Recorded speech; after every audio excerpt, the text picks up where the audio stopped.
Então, a cruz tem que ser carregada. Ah, mas Jesus Cristo já morreu na cruz. Aquele que morreu na cruz está a dizer: queres vir após ele? Tome a sua. Ele não disse a minha, tua.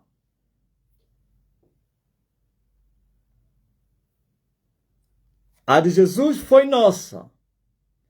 Nossa no sentido em que ele pagou preço por nós para a redenção. Mas eu também tenho que levar a minha cruz, como ele levou a minha. Então, se ele já levou a minha, tenho que levar outra vez a minha para quê? Ele, quando levou a tua cruz, é porque você era um condenado, era um pecador. Precisava ele levar a cruz para você se salvar, para seres perdoado. Agora que você foi perdoado, você tem que também levar a sua cruz. E João falou isso.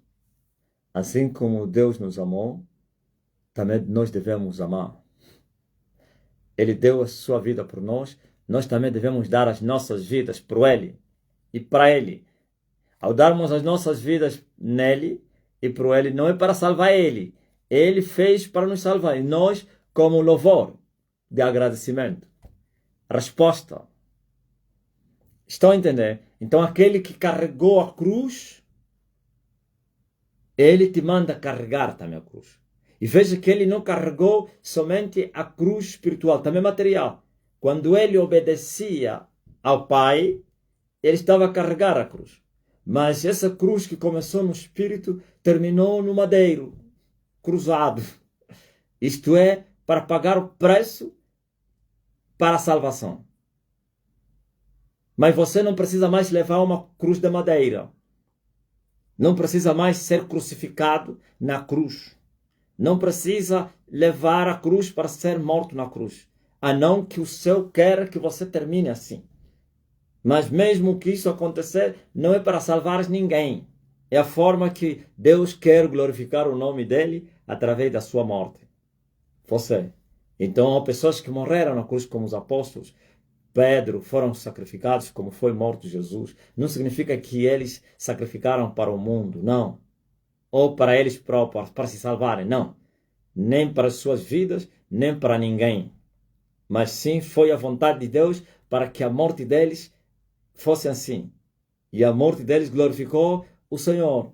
Mas a morte de Jesus foi para salvar você. Agora que você é salvo, tens que carregar a obediência, que é a cruz.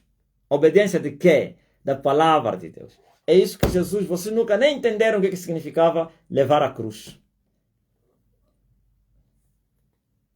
Eu, de tanta ignorância, já falei várias vezes, onde eu estou a sair, cada altar tem lá uma cruz de madeira, onde o povo vai lá se prostrar. Tem lá uma cruz de madeira em cada altar e tem lá um pano vermelho. Diz que aquele pano vermelho representa o sangue de Jesus. E o povo vai e se prostra diante daquele madeiro cruzado e começa a chorar. Isso é idolatria. Isso é se prostrar diante de um pau. Ok? Então, na minha ignorância, eu também queria fazer uma cruz e colocar na minha casa. De tanta paixão pela cruz. E eu era um ignorante. Eu também fui até um carpinteiro, mandei fazer uma cruz. E era meu vizinho. E o meu vizinho me perguntou: vizinho, alguém morreu? Não. É para a igreja? Não. Ah, como assim? Porque ele, sendo carpinteiro, sabia que a cruz só se precisava em dois lugares: igreja, óbito, cemitério.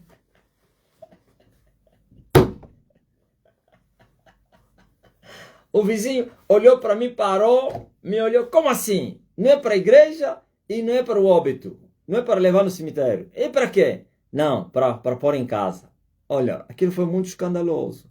Era já um velho ancião, me repreendeu: não faça isso, vizinho. Não faça isso. Fiquei envergonhado. Eu queria ter uma cruz aonde todos os dias estaria a me prostrar. Porque é assim que me ensinaram.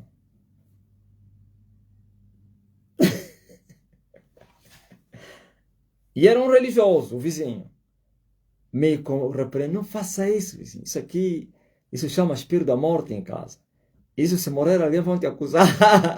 Vão te acusar que você já preparaste a cruz, por isso morreu um parente. E é verdade. Iam acusar, viu? Ele tem uma cruz. Uns andam com as cruzes no peito. E ainda querem vir julgar os que levam mata-bruxo no peito. Querem vir dizer, não, mas vocês estão a levar, isso é idolatria. Eles levam cruzes, uns dizem, não, cruz vazia. E outros, cruz onde o Senhor ainda está pregado. E os que têm cruzes vazias estão a julgar os que levam as cruzes onde tem o boneco. Estão a dizer, não, a nossa cruz está vazia, que significa o Senhor não está na cruz, ressuscitou. Seus idiotas.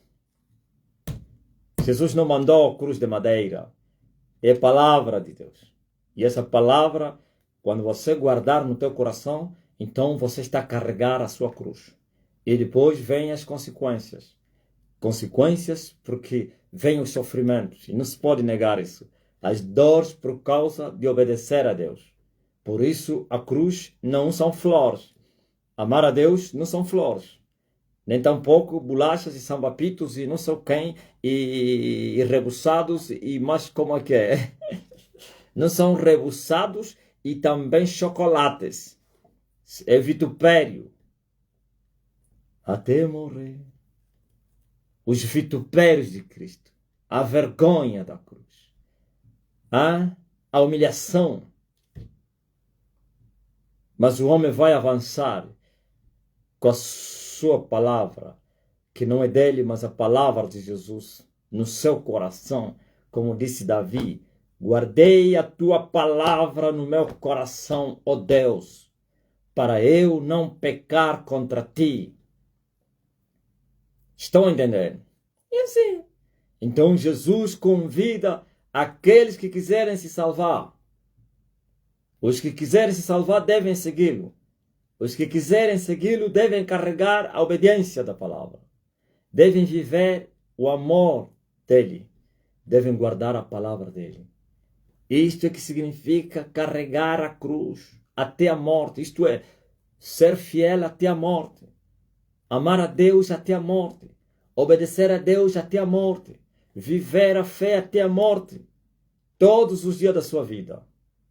Isto é, carregar a cruz. E o inimigo odeia, persegue, detesta.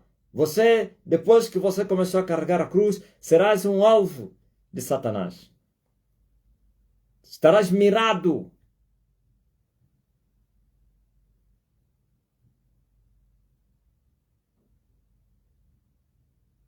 Ok? Serás um alvo a ser abatido. Mas eles não vão te abater. Porque essa mesma cruz que você carrega é o poder do crente. É o poder de Deus para a salvação daquele que crê, o crente. Estão a entender? É incrível a coisa, aleluia, o que é isso, carregar a cruz. É carregar o poder de Deus. Obedecer a Deus para você experimentar o poder de Deus. Não somente para a salvação, para tudo. Pois a bênção do Senhor é plena. Tudo está na cruz. Tudo está em obedecer a Deus. Uma vez Satanás me apareceu e diante de mim, e ele estava a acusar essa igreja corrupta. A igreja que veio da Roma. E eu não estou a falar da igreja católica. Estou a falar da igreja que nasceu na igreja da Roma. Os filhos. Olha o que ele dizia, Satanás. Jesus, tu morreste na cruz, mas o teu povo odeia a cruz. Quem é que odeia Deus? Senão aquele que não ama a Deus. E quem é que não ama a Deus? Que não guarda a palavra de Deus. E quem é que ama a Deus? Senão que guarda a palavra de Deus. Quem é que me ama? Senão aquele que guarda a minha palavra.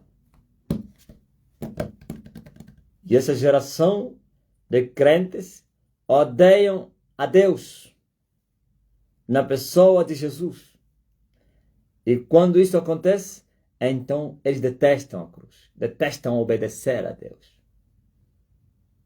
Eles amam a desobedecer a Deus, amam odiar Deus, amam o mundo, amam as suas vidas. E o diabo dizia: tu morreste na cruz e o teu povo. Por que eles são chamados povo de Jesus? Porque é o povo que se chama pelo nome de Jesus, o chamado povo cristão.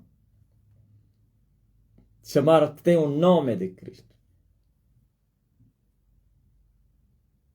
E o teu povo odeia a tua palavra.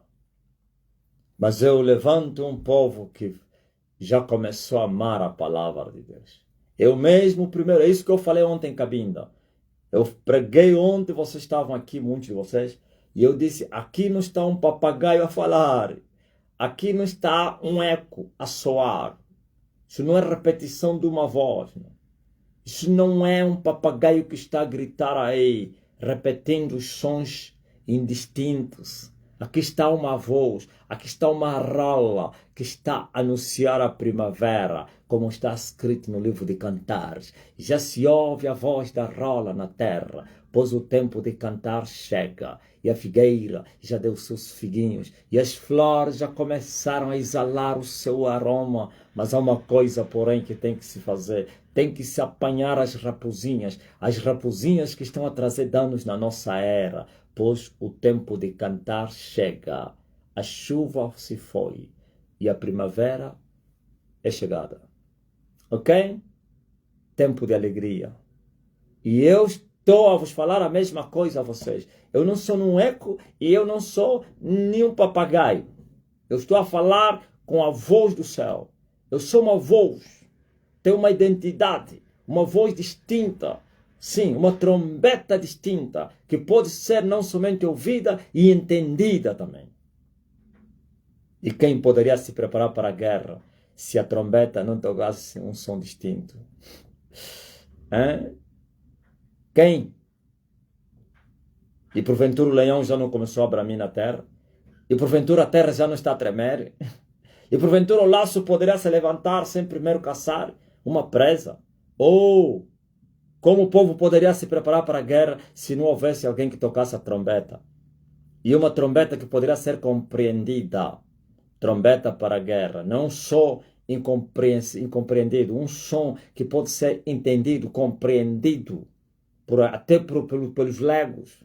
Por isso o evangelho qualquer um, não importa se é analfabeto, se é alfabeto, não importa, qualquer um vai entender, porque o Espírito do Senhor ilumina as mentes das pessoas para poderem compreender as Sagradas Escrituras. Aleluia! Há um som que está em vocês, ele vos ensina como está escrito. Agora você veja, e essa geração quer seguir Jesus sem a cruz. É impossível. Sem a cruz é andar no caminho da perdição. Sem a cruz é seguir o caminho espaçoso que leva o homem para a perdição. Mas com a cruz, isto é, amando a Deus, obedecendo a palavra de Jesus, então você está seguro e firme. Estás no caminho e você deve prosseguir até o dia da eternidade.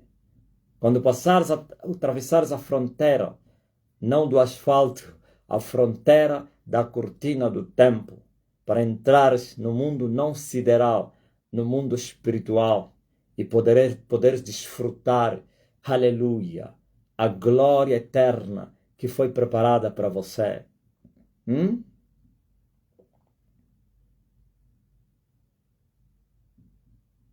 Estão entendendo? Queres vir após mim? Disse Jesus. Negue-se a si mesmo. Porque não é possível carregar a cruz sem você se negar a si mesmo. Não é possível obedecer a Deus sem primeiro se negar a si mesmo. Não é possível achar Deus se primeiro não se negar a si mesmo. Isso, negar-se a si mesmo, é o arrependimento. É a renúncia. Não impossível, possível. Não é renúncia impossível, não. Como falou o marido da Maria Casputo, não. O marido da Maria Casputo disse que a renúncia é impossível. Possível. Pois Deus não manda fazer o impossível. Ele manda aquilo que nós podemos fazer. Ele que é o Deus dos impossíveis, que faz que o impossível se torne possível. Mas Ele nos manda o que é possível fazer. No tocante à obediência à sua palavra, ao viver a sua palavra. Então é preciso tomar a sua cruz e seguir o Senhor. Mas antes devemos nos negar a nós mesmos. E todos os dias das nossas vidas, renunciando às nossas vidas. E assim conseguiremos amar o homem da cruz, aquele que nos amou primeiro e deu a sua vida na cruz para a nossa redenção. Conseguiremos amá-lo. Mas o resto, perdição, perdição. Porque qualquer um que quiser salvar a sua vida, vai perdê-la. Aqueles que amam as suas vidas, perdem as suas vidas. Mas aqueles que perderem as suas vidas por amarem a Jesus, vão ganhar a sua. Sabe o que é perder a vida? Tá pensando que é só morrer? Perder a vida é você fazer a vontade de Deus. Porque a vontade de Deus é diferente da tua. Então você perde a tua vontade. Hein? E começas a fazer a vontade de Deus. Significa que você perdeu a tua vida. Você não vai fazer o que você quer fazer. Você faz e farás aquilo que Deus quer que você faça. Vives a vida que Deus quer que você viva. E não a tua vida. O que você quer que você viva. Então você morreu para ti mesmo. Para este mundo. Você renunciou à sua vontade. Você morreu por causa da palavra. Por amor ao Evangelho. Então quem morrer por amor à palavra vai ganhar a sua vida. Você perdeu a sua vida por causa de Jesus. Tu ganharás qual vida? A vida eterna. Por isso as aflições deste tempo presente não se podem comparar com a glória de Deus que está preparada. Isto é, você padece hoje por causa da cruz, da obediência à palavra. Então esses sofrimentos vão gerar glória incomensurável e eterna na eternidade.